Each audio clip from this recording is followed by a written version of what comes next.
The wind rolled low through the Ozark Mountains that afternoon, cool and clean, carrying the scent of pine, wet earth, and distant rain. Jack Harlan adjusted his grip on the rifle slung across his back and took another step down the narrow game trail. Ranger padded silently ahead, nose to the ground, ears twitching at every shift in the forest. Jack liked this part of the woods best, steep, quiet, untouched. Out here, no one asked questions. Out here, he could forget the things that kept him up at night. The German shepherd stopped. Dead stop. Jack noticed it instantly. Ranger's body froze, one paw suspended mid-step, ears high, tail rigid. "What is it, boy?" Jack whispered, crouching low. Ranger didn't bark. He growled low and guttural. Not fear, not excitement. Warning. Jack's spine tensed. He reached for the sidearm at his hip, not liking the sudden shift in atmosphere. Maybe a bear, maybe a wildcat, maybe nothing.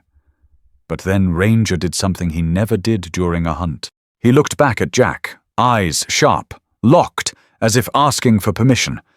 And then he bolted, veering off the trail, plunging headfirst into a thicket of vines and briars that clung to the side of the ravine like a curtain. "Ranger!" Jack hissed, scrambling after him. Branches slapped his face, thorns tore at his sleeves, his boots slid on wet moss as he fought through the underbrush, following the sound of movement just ahead. And then he saw it.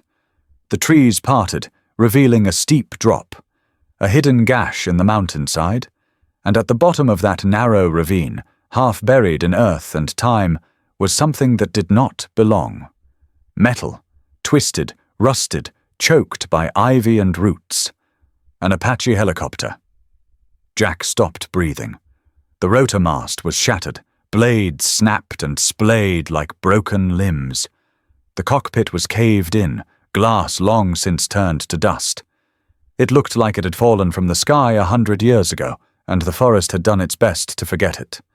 But Jack hadn't. He'd ridden in enough of those machines during his tours. He knew the weight of them, the scream of the turbines, the smell of hydraulic fluid and sweat. He also knew this was no civilian accident. No news reports ever mentioned a bird going down out here, which meant someone didn't want it found. Ranger stood at the base of the wreck, his body tense, nose pressed to a section of the fuselage. His tail wasn't wagging. He wasn't sniffing like a curious dog. He was locked in, methodical, his movements precise, focused. "Easy," Jack said, sliding down the muddy slope. "Let's take a look." He stepped cautiously, one hand still on his pistol. Every instinct screamed that this wasn't right. It was too quiet, too still. Ranger let out a single bark sharp, clipped, like a command. Then he began pawing at a section of crumpled metal near the cockpit. Jack dropped beside him, brushing aside vines and leaves. What he saw sent a chill down his spine.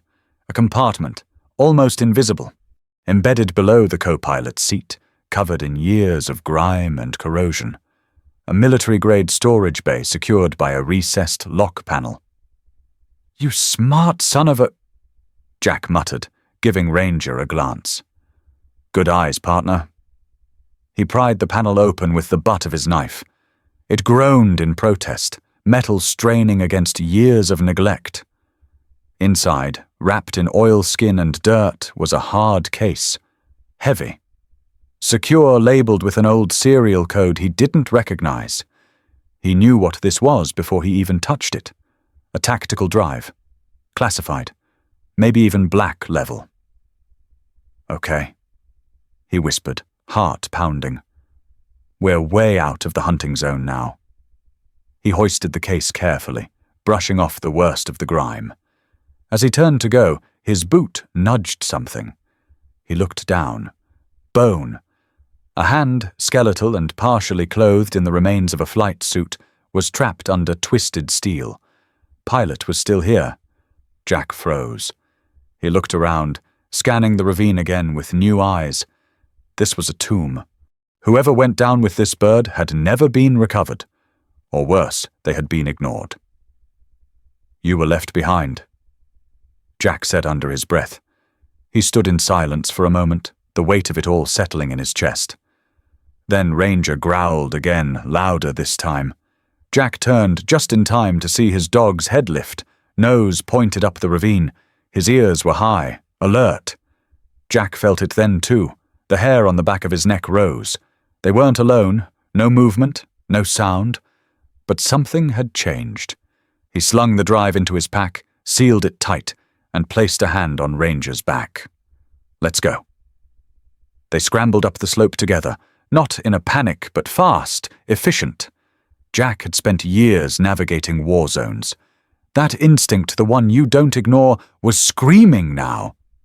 As they crested the ridge and made for the cover of trees, Jack looked back one last time. That helicopter had died alone. But whatever it had carried, whatever someone wanted buried forever, was now in his hands. He didn't know it yet. But that metal corpse in the ravine didn't just hold secrets. It held the spark that would set his quiet town ablaze. The sun was fading fast as Jack, Harlan, and Ranger reached the edge of the tree line. Their cabin sat just beyond, nestled between a pair of old sycamores, half forgotten by the world. To anyone passing by, it looked like nothing more than a worn-out home for a hermit. But to Jack, it was the only place that had ever come close to peace. Tonight, it felt different. He kept one hand on the pack slung over his shoulder and the other near his sidearm. Ranger stayed close, ears forward, his steps quiet but purposeful. Inside, the cabin smelled of old pine and dust. Jack locked the heavy door behind them, drew the shades, then crouched beside the fireplace. From beneath a floorboard, he pulled out a black, weatherproof case, holding his emergency laptop, a rugged military-issue tough book he'd kept in pristine shape, never connected to the internet. Not once! He placed the drive still caked in grime onto the table and hesitated. Ranger sat across from him, head tilted slightly, watching. "You feel it too, don't you?" Jack muttered. "Something's off about this." Ranger didn't move. He simply stared, eyes alert, as if agreeing. Jack opened the laptop, powered it up, and attached the drive with a cable. The screen blinked once, twice, then lit up. An icon appeared. It looked benign, generic even.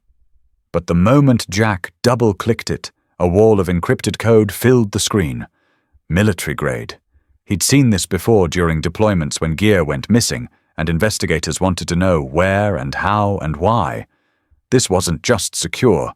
This was intentional, like someone had buried something and welded the lid shut. Jack leaned back, arms crossed. He wasn't a hacker, but he understood structure. He understood protocol. And this thing wasn't just locked, it was layered. Multiple access points, biometric triggers, deep authentication, way above field level. "Who the hell were you, Weber?" he whispered. From across the room, Ranger let out a quiet growl. Jack looked up. Ranger was still by the door, his body low, nose up.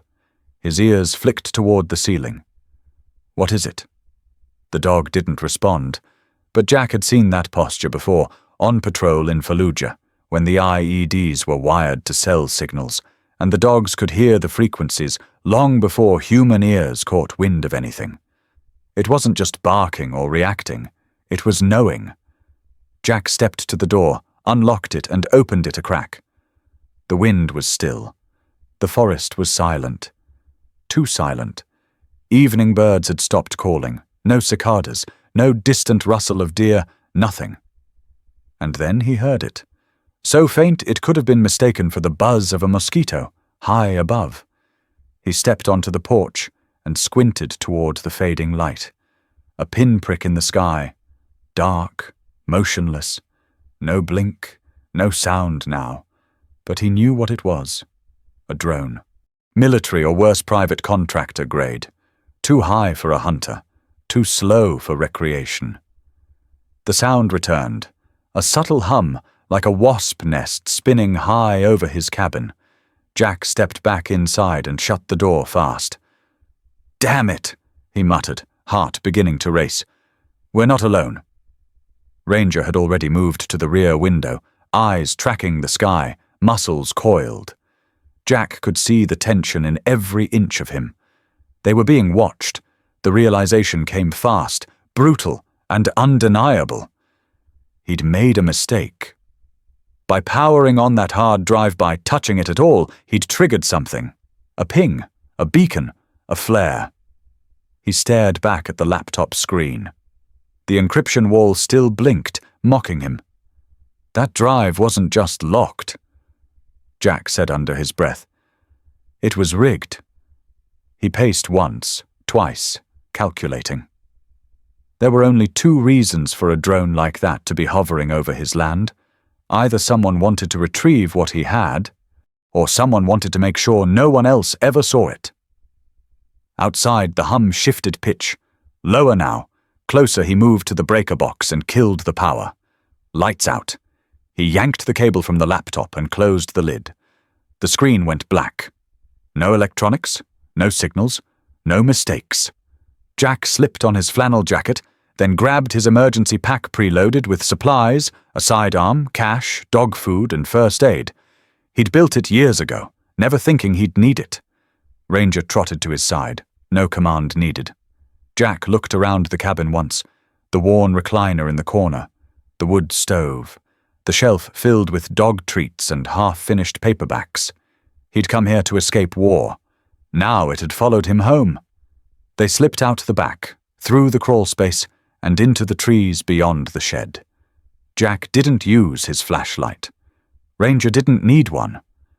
The dog moved through the dark like it was daylight, pausing only to listen, sniff, wait. Above, the drone passed overhead. Lower now, scanning. They crawled into the thicker woods until the trees closed in behind them. Jack led Ranger to a dry creek bed about 2 miles from the cabin. He stopped, catching his breath, heart pounding against the inside of his ribs. He turned to look back. A faint orange glow was rising above the trees. Smoke. He stared for a long second, disbelieving. Then came the crack of igniting timber. The cabin was on fire. The bastards didn't want to follow him. They wanted to erase him. Ranger let out a growl low, steady. Jack didn't say a word. He dropped to one knee, placed a hand on Ranger's shoulder. The dog was trembling, not in fear, but in awareness. Readiness. Jack looked up at the glow, the smoke curling into the night. So that's how it's going to be. He stood, adjusted his pack, and whispered one word. Run. They vanished deeper into the trees, swallowed by the Ozarks. Whatever was on that drive hadn't just shaken a corporation. It had just declared war on a quiet man and his dog, and neither one of them was backing down. The forest was still, not silent still. That eerie, heavy pause before something happens. The kind that makes veterans reach for their weapons without thinking, that makes old instincts tighten in the gut like a fist. Jack Harlan lay awake on the floor of an abandoned ranger outpost, 6 miles from his burned-down cabin. The room was cold, the mattress long rotted away, but the stone walls were thick and the chimney blocked. It was the best shelter they had for now. Ranger slept beside the door, head down, ears up. It was just past 2 a.m. when the dog raised his head. Jack didn't hear it. Not at first. But Ranger did. The shepherd's body stiffened, eyes locked on the back wall like he could see through it. Jack was up in an instant, heartbeat already spiking. He knew that posture. The dog didn't bark. He never barked unless he had to. But he moved, fast and quiet, to Jack's side, pressing close. A warning. A shield. Jack stepped softly toward the boarded-up window. Through a hairline crack in the boards, he saw it. A flicker of movement in the trees. Then another. 3 shadows. Maybe more. No light. No sound. But they moved like ghosts, quick, clean, deliberate. Not hikers. Not locals. Professionals. He grabbed the rifle from beside the sleeping bag, already loaded. He motioned Ranger down with a quick hand signal, then turned off the old lantern. Darkness fell instantly. They'd followed him. Not a trace of hesitation. No delay. Whoever they were, they had found him fast, and they were here to clean up a mess. There was no warning knock, just a low, mechanical whir. A drone. Smaller this time, quiet. It hovered just outside, scanning through infrared, seeking heat signatures.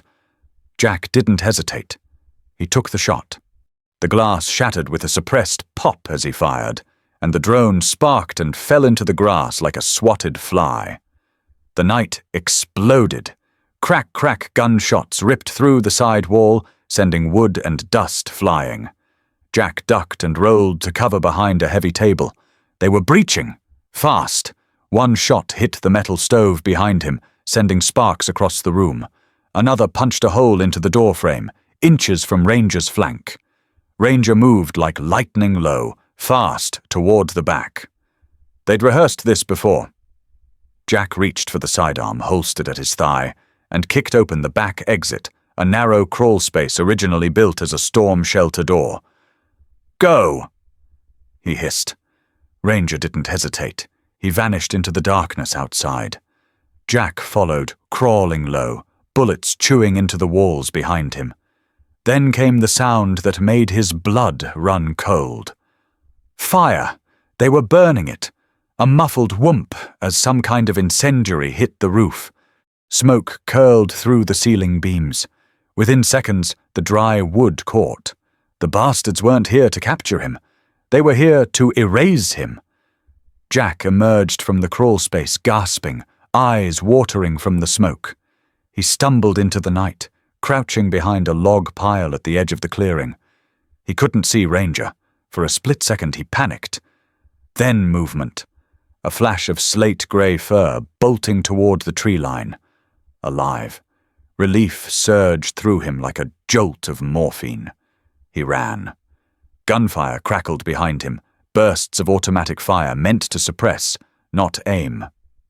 They didn't want a fight. They wanted to flush him out, torch the site, and report mission complete.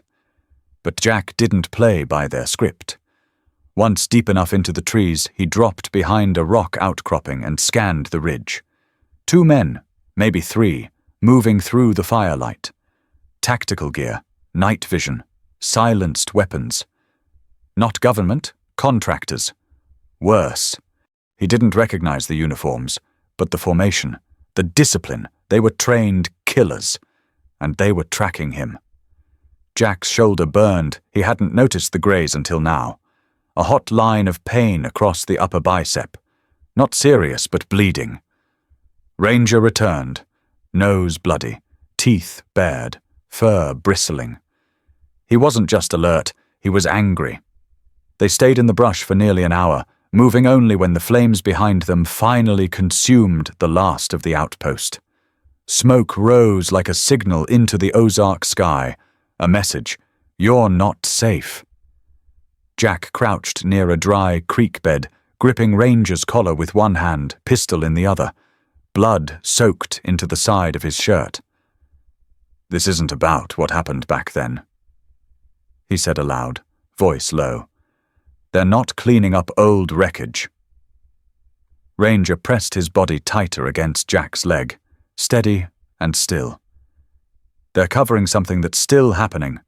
He pulled out the hard drive, wrapped now in cloth and tucked into a reinforced pouch. Still intact. Whatever was on this, someone wanted it gone. He looked at the stars, thought of the man still strapped in that cockpit, left to rot in the ravine, probably labeled MIA and forgotten. Weber had tried to warn someone. Now Jack knew why. And he knew one more thing. They weren't done coming. Not by a long shot. The breach tonight wasn't the end. It was only the beginning. By dawn, the fire was gone. So was the outpost. Nothing left but blackened stone, curling smoke, and the faint scent of accelerant.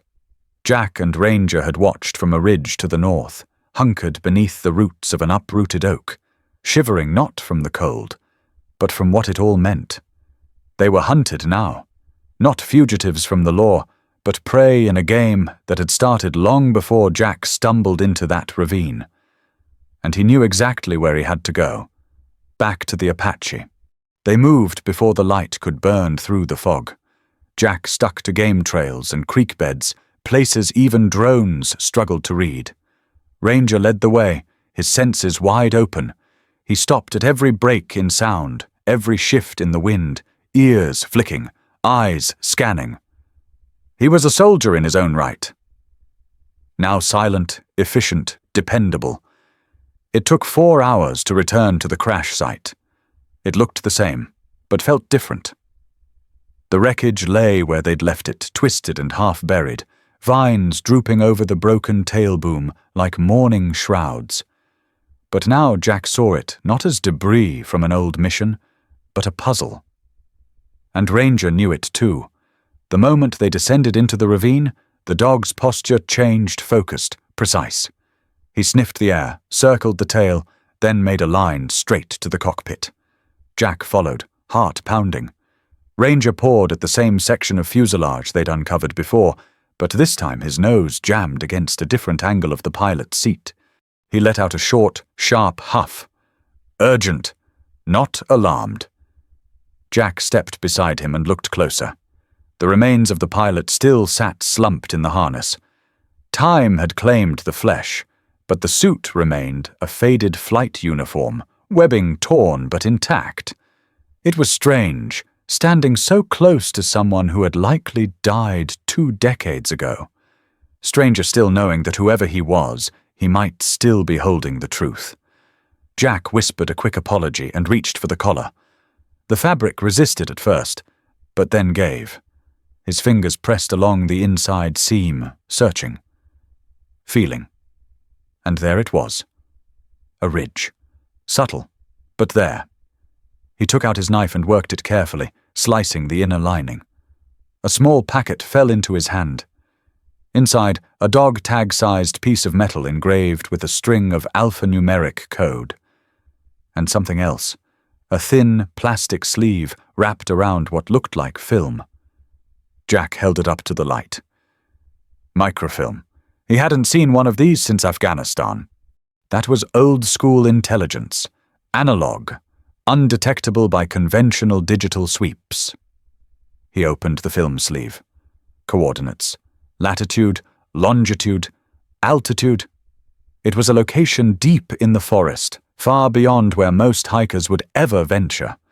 He looked down at Ranger, who sat patiently by his side, tail still, eyes bright. "You found it, didn't you?" Jack muttered. The bastard hid the key on himself. Back at their makeshift hide site, Jack powered on the offline laptop again, careful not to let it connect to any network. The hard drive booted. He entered the letters from the metal tag first, ZKR, then added the date from the microfilm label, July 1st, 2019. ZKR 0701-2019. He hit enter. The encryption wall blinked, then disappeared. Jack exhaled, chest tight. A clean file directory opened. Dozens of folders, comms, manifests, logs, internal memos. But one label stopped him cold. SlateGuard_logs. He clicked. The screen filled with spreadsheets, comm transcripts, and encrypted audio snippets. He scrolled, scanning keywords, shipment routes, base transfers, contract IDs. His stomach twisted. These weren't old records. The latest manifest was dated 2 months ago. This was still active. Advanced sniper systems, encrypted radio sets, next-gen drone systems moved through fake channels and diverted from U.S. armories, funneled to partner buyers in regions flagged for international terrorism. Jack clicked open an audio file. A woman's voice, smooth, crisp, calculated. Shipment 47A will reach waypoint Echo Foxtrot by the 16th. SlateGuard will handle all deniability protocols. If the asset is compromised, you will burn the chain. He sat back, cold creeping into his skin. SlateGuard security. He'd heard of them contractor giants, ex-military leadership, awarded billions in government contracts. A company so deeply embedded in the defense system, they practically operated as their own sovereign agency. And now he had proof they were arming enemies of the United States. The Apache wasn't a fluke. It was a disposal mission.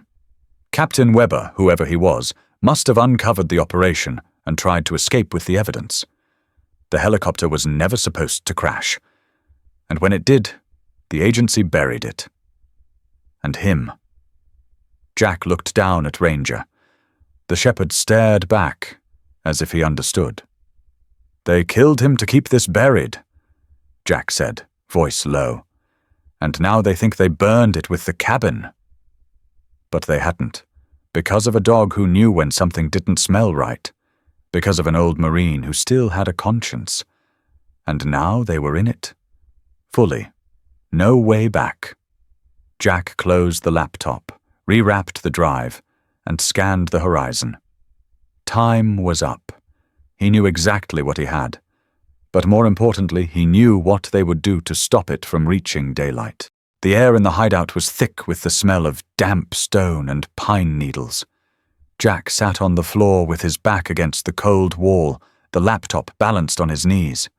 Ranger lay beside him, chin on his paws, eyes scanning the shadows beyond the open doorway. They hadn't lit a fire. Too risky now.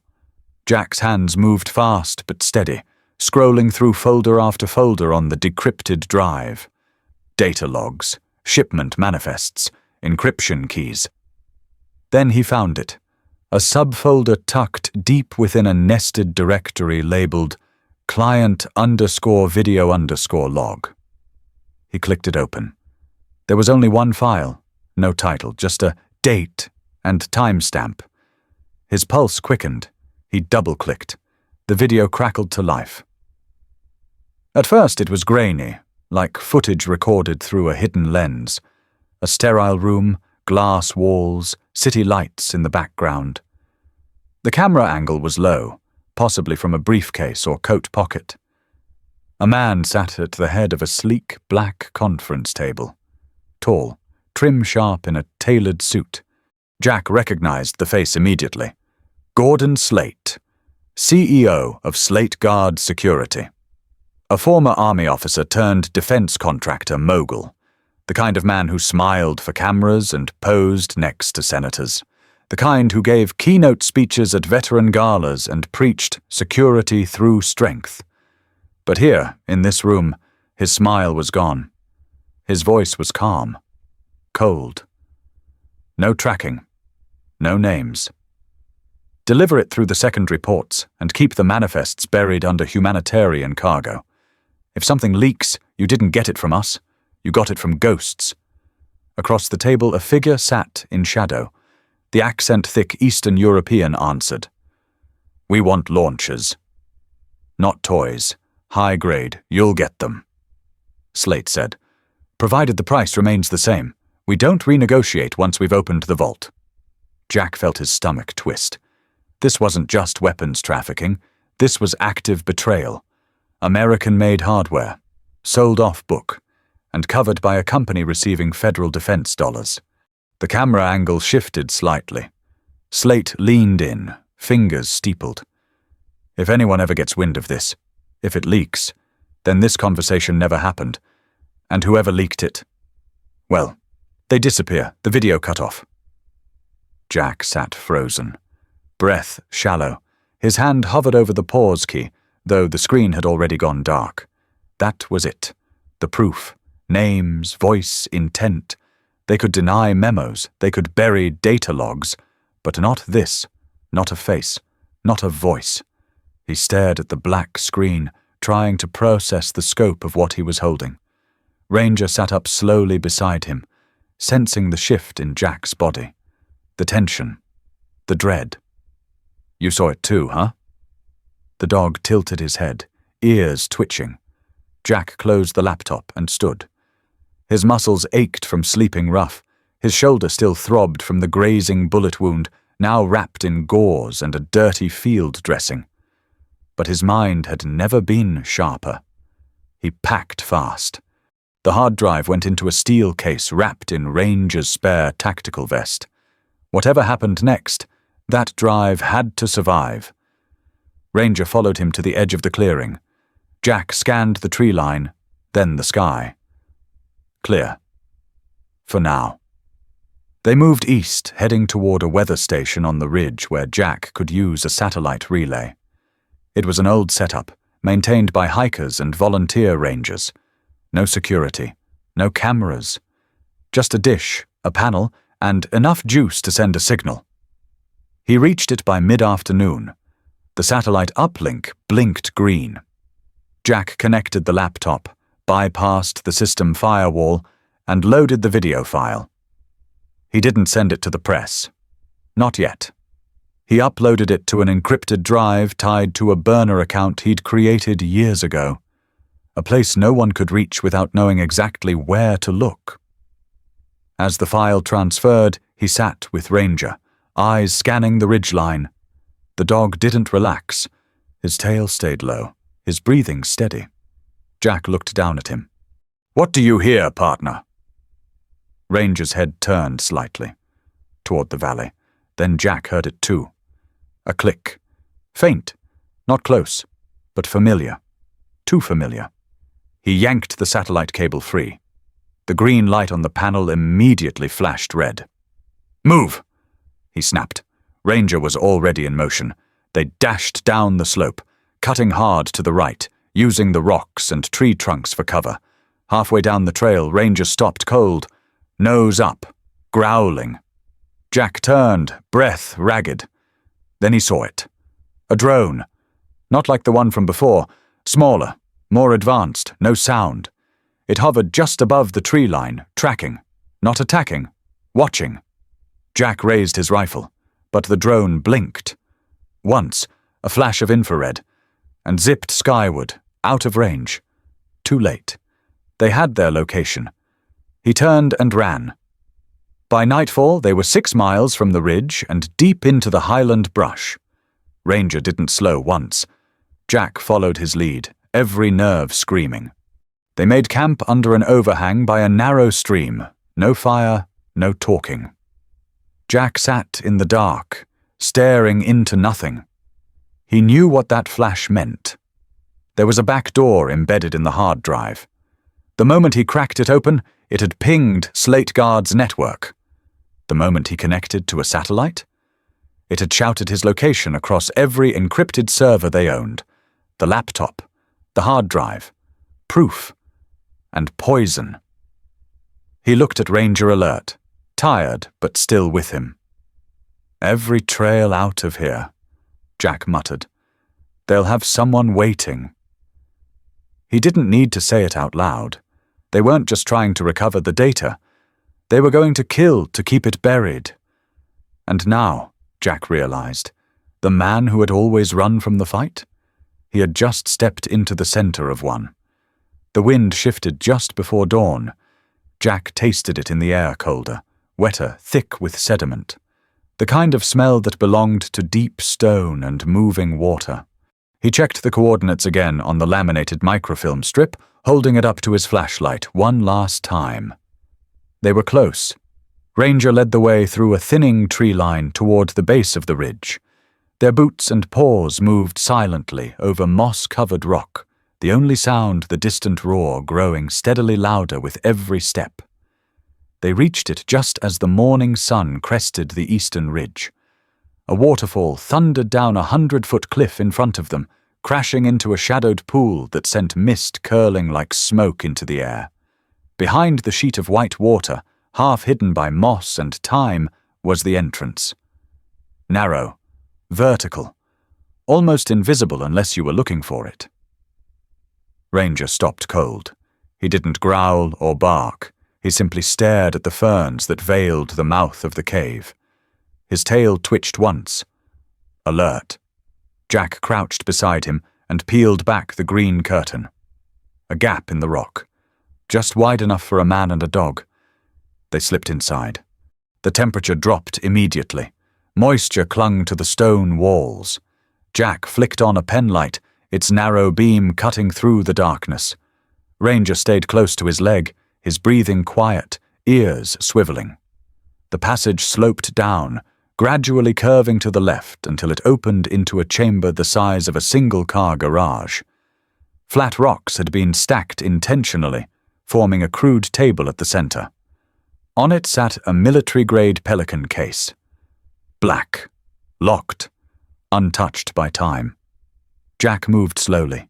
His hands were steady, but inside, his gut twisted. He popped the latches and opened the lid. Inside, sealed in plastic sleeves and labeled in tight military handwriting, were folders, dozens of them. Originals, forged contracts, transport logs, inventory lists that didn't match official numbers, high-res satellite photos showing shipments being offloaded at unregistered airstrips, internal memos signed with initials that matched Slate Guard executive profiles, and tucked between the layers something else. A map, old but updated by hand. Marked in red ink was a location. Widow's Moor Mine. Beneath it, one note. Carter. Phone cached. Trust to no one. Jack stared at the map. His thumb brushed the ink almost without realizing. So that was the endgame. Weber hadn't just backed up his data, he'd buried a way out. A lifeline. A satellite phone hidden where the walls were thick, the signals clean, and no ears could listen. Jack's next move was suddenly clear. He was folding the map when Ranger stiffened beside him. Then came the sound Jack hadn't heard in 2 years, but would never forget. Footsteps. Multiple, soft, careful, but unmistakably human. Ranger let out a low, rising growl. Jack snapped the Pelican case shut and stuffed the most critical folders into his pack. He moved to the rear of the chamber, where a secondary passage, one he hadn't noticed before, angled deeper into the mountain. There was no time to think, only act. He pulled Ranger close, flicked off the light, and pressed himself into the narrow escape path just as the first silhouette appeared in the entrance. Voices now. Low, male, professional cadence. They said the beacon pinged here. Drone lost signal behind the falls. Thermals are cold. They're inside. Spread out, Jack's heart pounded in his ears, but he didn't move. Ranger didn't either. The shepherd remained perfectly still, head low, breath shallow. Footsteps echoed through the cavern. Flashlight beams danced across the chamber walls. One man walked to the table and kicked over the empty case. Gone. He's moving fast. I've got boot tracks. Small dog prints, too. Direction? Down tunnel. Northwest corner. There was a pause. Then we cut them off. Jack heard the shuffle of gear, the metallic clink of safeties being switched. They weren't here to negotiate. They were here to clean house. He didn't wait to hear more. He slid deeper into the tunnel, Ranger following with feline precision. The air grew tighter, the walls narrower. Jack kept the light off. The tunnel was tight but manageable. He could smell the mineral-rich air flowing outward, a good sign they weren't heading into a dead end. He whispered, barely audible. We're in the moor now, partner. Ranger looked up at him once, and for a second, Jack felt steadier just from that stare. Behind them, one of the men shouted, Move! He's cutting through the escape route. Boots thundered into the tunnel. Jack ran, bent low, pack bouncing against his spine, pistol drawn. Ranger was a grey blur at his side. The tunnel turned sharply, then opened into another chamber. Smaller. No other exits, except one. An old mining shaft. Collapsed timbers framed a slanted crawl space on the far wall. Blacker than black. Barely passable. Jack didn't hesitate. He shoved the map and folders deeper into his pack, grabbed Ranger by the collar, and squeezed in. Dust choked his throat. The wooden beams groaned with each movement. Behind them, flashlights swept across the stone. Split up. I want them buried in this goddamn mountain. Jack pulled himself forward with his elbows, boots dragging behind him. Ranger squirmed through behind, silent except for the rasp of claws on stone. They emerged into another corridor, this one lined with old mining rails and rusted carts. Jack checked the map under his flashlight. The shaft led to an operations room. If the satellite phone was real, that's where it would be. He turned to Ranger, still panting softly, nose up, reading the air. "You good?" Ranger bumped his shoulder against Jack's leg. They pressed on. Back in the chamber, one of the mercs stepped too close to the tunnel wall and kicked something metal. A round clanged across the stone. They froze. Then, from the dark, a deep bark shattered the silence. Ranger's challenge echoing like a war drum. The fight wasn't over. It was just starting. The moment they entered the Widow's Moor shaft, Jack felt the air change. It was colder here, denser. The type of cold that didn't just bite skin but settled in bone. The walls were wet with time, streaked with rust and soot, and the faint scent of burned rock and old sweat still clung to the air. Jack had heard the stories miners buried alive, whispers of voices in the dark, a shaft cursed by greed and silence. Locals wouldn't come within a mile of this place. Even GPS maps showed only black. Perfect place for ghosts, and ambushes. Ranger moved ahead, low and fluid, his ears rotating with surgical precision. In this darkness, Jack wasn't the hunter. Not really, Ranger was.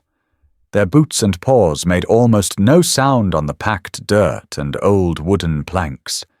Jack held his breath each time they passed another tunnel fork, another rusted railcar tipped and long abandoned.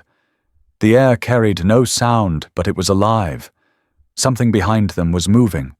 Slow. Coordinated. They weren't alone in the moor. Jack ducked under a broken crossbeam, heart hammering. His flashlight remained off. Only Ranger's presence, silent, focused, kept him steady. "Find me a way," Jack whispered. Ranger stopped suddenly and sniffed a side shaft, head tilting just slightly. Jack knew that look. Ranger's signal. Movement, 2 o'clock, descending. Jack drew his sidearm but kept it low. They followed the incline, boots soft on the gravel. The tunnel twisted, then opened into a vast, hollowed-out chamber, the remnants of an operations zone from decades ago. Metal hooks hung from chains. A gear table still stood, half covered in rotted maps and grease-slick papers. But what caught Jack's eye was the pile of barrels in the far corner, dust-covered but sealed. Old mining explosives. He knelt beside them, checked the stamps. Still stable. Dangerous but usable. Then Ranger growled, low and guttural. A man stepped into the chamber behind them, rifle raised. Jack didn't turn. He dove sideways. The muzzle flash bloomed like lightning. Jack hit the ground and rolled behind a steel crate. Another shot rang out and bit into the stone wall. "Jack Carter!" A voice echoed. "You're wasting your time. Give us the drive." Jack didn't respond. Instead, he crawled forward on his elbows, scanning for movement. Ranger had vanished into the dark, becoming shadow. Another footstep. Then a scream. Short, wet. Silence. Jack froze. A thud followed. Then the soft sound of paws returning. Ranger emerged from the darkness, blood on his muzzle. He looked at Jack, tail stiff, ears alert. No hesitation, no doubt. Jack exhaled. "That's one." He moved quickly, stripping gear from the downed man. Infrared goggles, a fresh clip, a shock beacon interesting. Jack pocketed it. From deeper in the mine, voices again. "Walker's down. Fan out, watch the walls, the dog's here." Jack tapped Ranger's flank twice. Signal read, "Fall back and draw them in." Ranger vanished again. Jack moved toward the explosives. If they wanted a fight in the dark, he'd give them one. He set the charges with silent hands, wiring 2 barrels to the manual trigger he'd rigged with old radio parts and a worn pressure cap from the mercenaries' pack. He covered them with debris and moved out, taking a parallel tunnel. For 10 long minutes, it was a game of inches listening, breathing, ducking around corners as boots echoed from every direction. He passed one mercenary leaning against the wall, smoking. Jack crept up, tapped his shoulder. When the man turned, Jack hit him hard elbow to jaw, quick and dirty. No time for finesse. He pulled the map and the remaining drive from his pack and moved deeper into the moor. The tunnels grew tighter now, older. No rails here, just rock. Ranger returned, again silent, motioning with his eyes. 3 ahead. Jack didn't need words. He climbed onto an old ventilation shaft above the main corridor. From there, he saw them, heavily armed, moving slow, disciplined. Not grunts, operators. And in the center, a tall man with a distinctive limp. Vargas, Slate's enforcer. Jack knew him from Kabul. Ex-Delta turned private. The kind of man who could find a way to smile after torture. Vargas scanned the tunnel with clinical precision. "You think you're clever, Carter?" he called out. "But this place is a coffin." Jack stayed still. He needed one more step. Then Ranger barked sharply from a tunnel across the chamber. Vargas turned. Jack dropped. The makeshift trigger snapped. The chamber exploded with fire and sound, the pressure wave knocking Jack backward through a shaft door. Rocks fell. Screams echoed. Then silence again. Thick, choking dust filled the air. Jack crawled out, ears ringing, ribs aching. Vargas's team gone, but no sign of Vargas himself. Ranger limped into view, one paw blooded, muzzle streaked with soot. Jack grabbed him and checked the leg.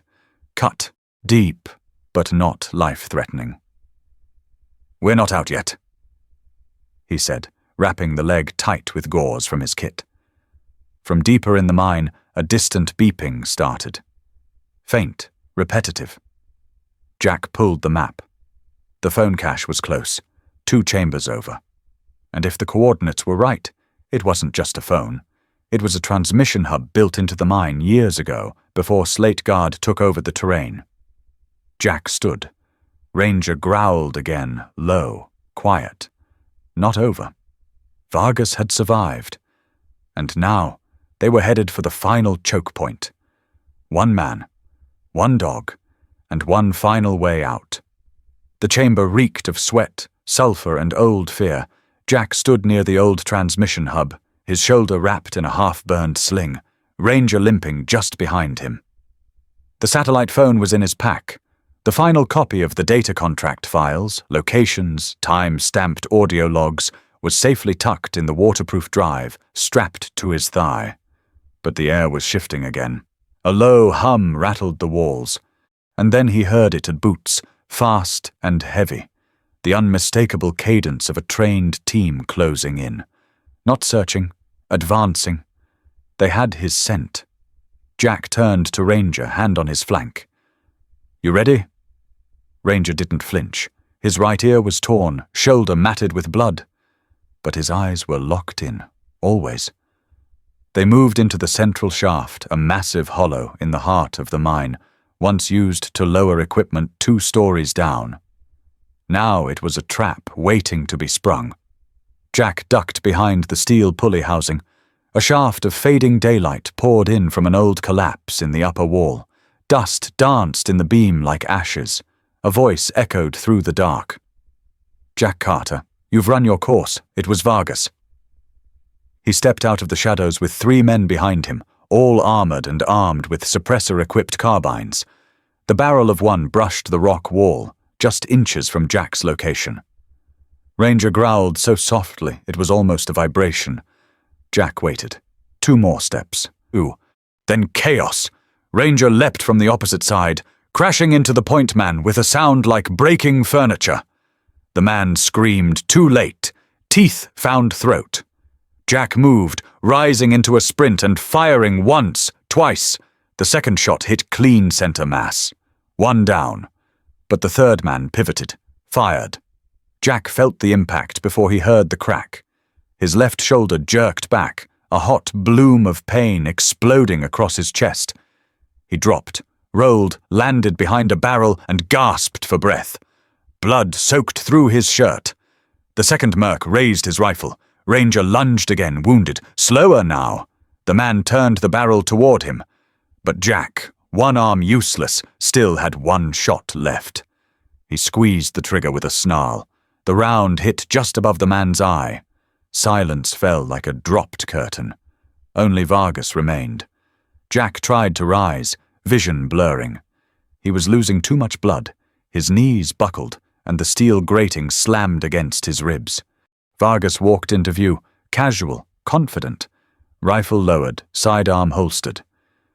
"You always had a hero complex," Vargas said, voice calm. "But you should have stayed dead in Kandahar." He pulled the pistol slowly, savoring it. Jack's fingers twitched, searching for his last clip. Empty. Vargas raised the gun. Then Ranger moved. The German shepherd barreled forward with a last burst of strength, teeth flashing, body twisted in midair. Vargas fired once. The shot grazed Ranger's flank, but it wasn't enough. Ranger hit him square in the chest, jaws locking onto his arm, twisting the pistol away. They slammed into the mine wall with brutal force. Jack, bleeding and barely upright, crawled forward. He grabbed the fallen sidearm. 2 feet away, Ranger and Vargas struggled man and dog, locked in primal combat. Vargas reached for a blade at his boot. Jack fired. The round struck just above the vest, between ribs. Vargas gasped and dropped. Ranger backed off, staggered, then collapsed next to Jack. Muzzle streaked red. Jack crawled to him. "You're okay, buddy." "You're okay." Ranger's breathing was labored, but steady.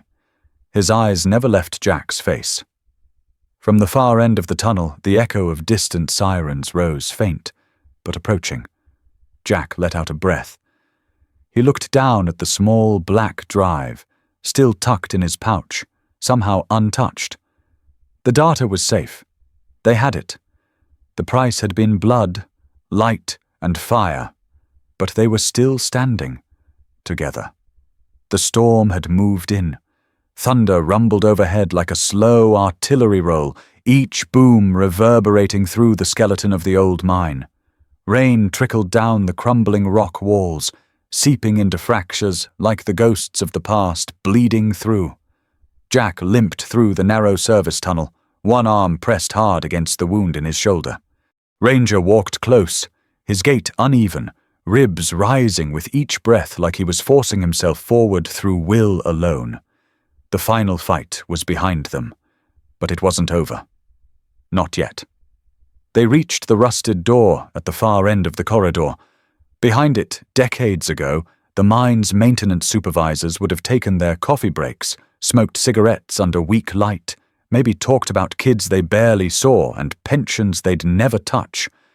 Now the room held something far more vital. Jack kicked the door in. It groaned open reluctantly, hinges protesting. The maintenance room was small, walls lined with decaying lockers, a corkboard still pinned with faded shift schedules. On the back wall, half covered in dust and cobwebs, was the emergency communications locker. Locked. Jack grabbed a crowbar from the ground, swung once, twice. The lock snapped. Inside, mounted in a waterproof case, was a military-grade Iridium satellite phone. He hesitated for a moment. This call would change everything. He sat down hard on the overturned bench, wiping blood from his hand before punching in the number. Ranger sat next to him, silent, eyes locked on the door, watching. Always watching. The line rang, once, twice, 3 times. "Emily Doss?" came the voice, steady, clipped. "Emily, it's Jack Carter." A pause, then a sharp intake of breath. "Jack, you're supposed to be dead. I was," he said, "but not anymore. I have something, everything. Proof on slate guard, the forged ops, the missing soldiers, and I'm not the only one who bled for it." She didn't answer immediately. Instead, her voice dropped to a whisper. "Where are you?" "Old Rock Valley Mine. Maintenance room. There's still a signal, but it's weak. I need you to take this. Now. I don't know how long we've got." Jack connected the data drive to the SAT link and began the upload. The screen flickered, then blinked green. "Transmitting." Emily's voice came back, softer. "You know what this means, right?" "The entire chain of command. This won't be quiet. They'll come for you." Jack looked at Ranger. "I'm used to that." "Jack," she said, voice breaking just slightly. "We tried to expose it before. But there wasn't enough. This is different. This is it outside. Lightning split the sky." The mine lit up for half a second in a harsh, electric glow. Then came the thunder closer now. "I'll go live," Emily said. "Tonight. First on encrypted, then public. You understand the risk. That's why I called you." There was a silence then, the kind that comes just before something massive shifts. "Uploading complete." The screen read. Emily exhaled. "Got it." Jack closed his eyes. Let the silence hang.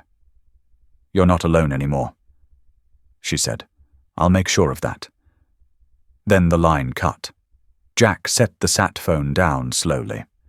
The room was still except for Ranger's breathing and the distant creak of settling beams. The war they'd fought in shadows was now rushing into daylight, and the cost would be high. He reached over, resting his hand on Ranger's back. "You did good, buddy." Ranger leaned against him, warm and steady despite the blood still soaking his fur. Outside, in the dark hills, sirens began to wail. This time they weren't alone, and this time the truth was no longer buried. The world had moved on, but the mountain still stood.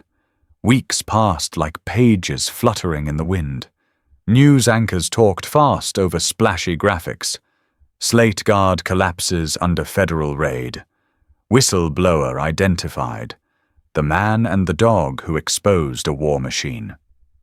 They said Jack Harlan's name with reverence. They showed grainy surveillance footage of Ranger pulling him out of the mine's collapsing entryway. They dissected the leaked files, speculated about arrests, hinted at Senate hearings.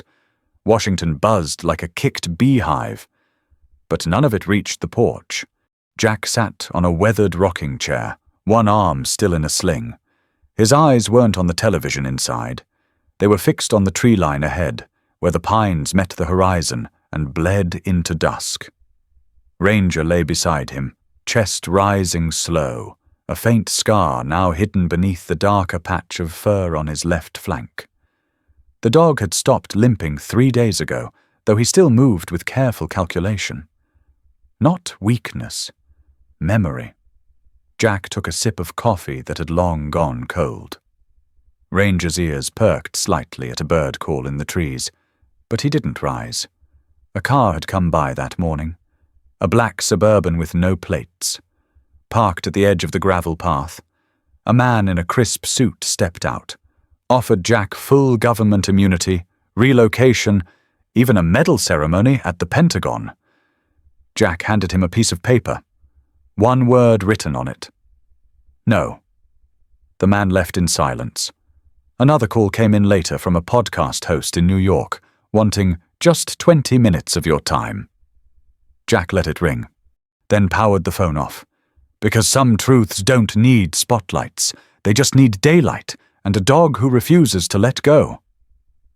He glanced down at Ranger, who looked up just as the wind shifted. Their eyes met, and for a moment it felt like that silent, invisible cord between them hummed again, just like it had in the tunnels, in the firefight, in that breathless second before death, where instinct had spoken louder than thought. "You hungry?" Jack asked quietly. Ranger didn't move. Jack smirked. "You're always hungry." From inside the cabin, the television was still running.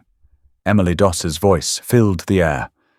Without Jack Harlan and his K9 partner, this story would have died in the dark. We don't know where they are now. Maybe that's the point. Maybe not every hero waits for applause. Jack stood and stretched slowly, wincing. Ranger stood too, tail giving a slow, deliberate sweep. As they stepped off the porch into the cooling air, Jack looked back once at the cabin newly built, still smelling of cedar, a place untouched by the noise of war or politics. Then forward again, toward the woods, toward peace. As the screen fades, the final words appear in quiet, white type. What's your story with a loyal pet? If this story moved you, if Ranger reminded you of someone loyal in your life, share your thoughts below.